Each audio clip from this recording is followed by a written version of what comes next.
এরপরে প্রশ্ন হলো, ফুটবল খেলা এবং দেখা জায়েজ আছে কিনা? ফুটবল খেলা এবং ফুটবল দেখা শর্ত সাপেক্ষে জায়েজ আছে, আবার শর্তের অনুপস্থিতিতে জায়েজ থাকবে না।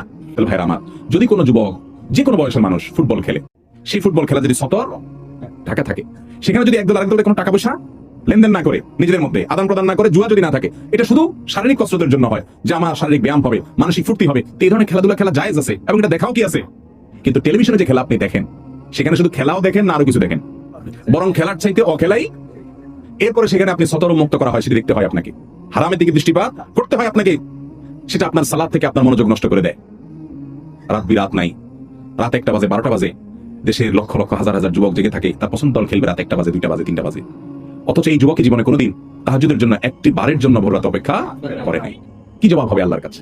এত আবেগ তোমার বুকে, এত ভালোবাসা, ওই ইহুদি খ্রিস্টানের জন্য, তার খেলা দেখার জন্য এত ভালোবাসা দিলা, রাত ভোর জায়গায় বসে রইলা, আল্লাহর হুকুম মানার জন্য কয় রাত জাগছো জীবনে? কোনো মুখ আছে?